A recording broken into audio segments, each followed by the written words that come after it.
Hi everybody, for those of you new to the channel, I'm Teresa Perrin and I want to discuss the upcoming, well this week actually, is the 2-year anniversary of GameStop, AMC, and several other stocks, massive squeezes that they encountered. Now, GameStop was ultimately the main squeeze, but AMC being secondary along with several other stocks that were kind of like sympathy plays. And I'm going to give you that list of stocks because I think you all should have them on your radar as we seem to be having a liquidity crisis and a lot of strange things happening that I think worth bearing attention to these names again, because those of you that follow the market and were involved back then and involved now know very well that history tends to repeat itself and that they certainly have not covered. So let's take a look at where we stand, what happened, and how we can benefit from this going forward. So in January of 2020, a short squeeze on GameStop and other securities took place that caused major financial consequences for certain hedge funds and larger losses for short sellers. Guys, you wouldn't want to be selling something short when this day happened. Approximately 140% of GameStop's public float had been sold short, and the rush to buy shares to cover those positions as the price rose caused it to rise even further. The short squeeze was initially and primarily triggered by users of the subreddits Wall Street Bets, an internet forum on the social news website Reddit, although a number of hedge funds also participated. At its height on January 28th, the short squeeze caused the retail stock price to reach a pre-market value of over 500 US dollars per share. Today, that would be 125 because of the you got 4 for every 1 share that you owned of GameStop. Nearly 30 times the $17.25 valuation at the beginning of the month. The price of many other heavily shorted securities and cryptocurrencies also increased.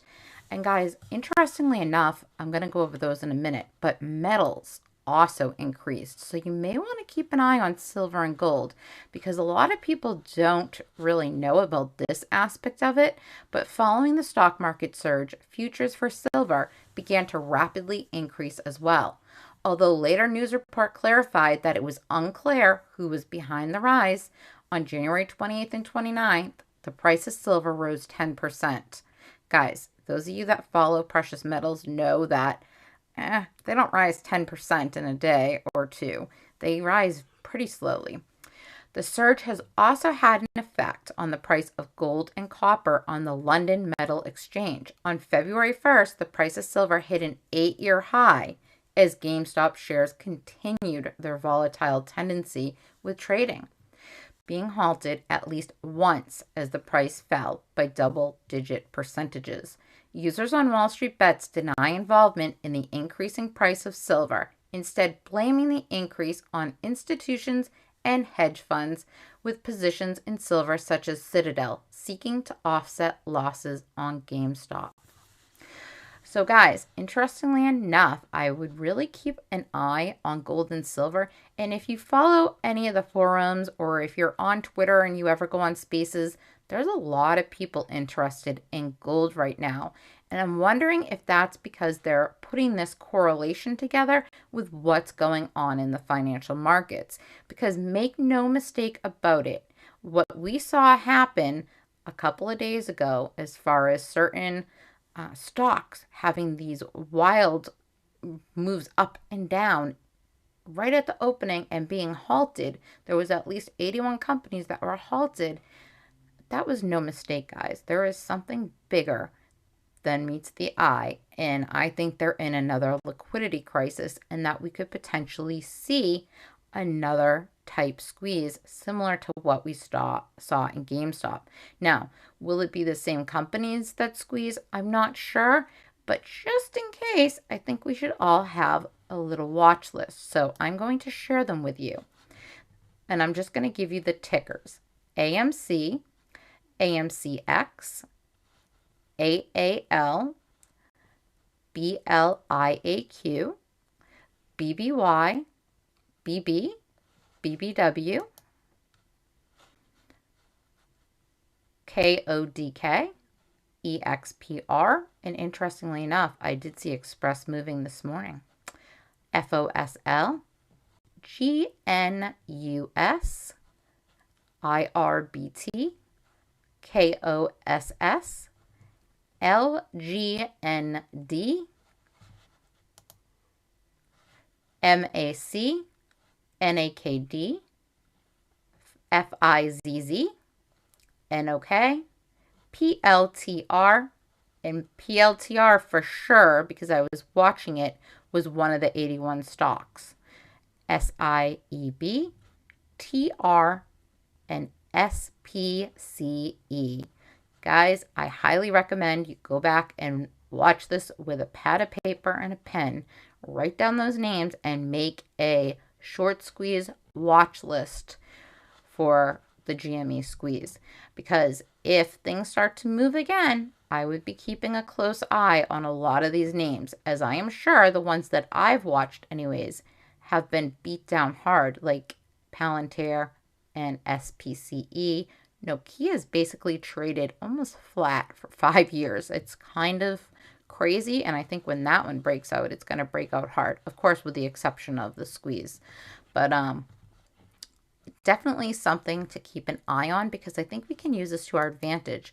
Now, those that don't recall this, look at this chart. It's absolutely crazy what it did. And you're not seeing the high it made of 500, because I believe that was in pre-market or after hours. I want to say it was pre-market. It was absolutely nuts, guys.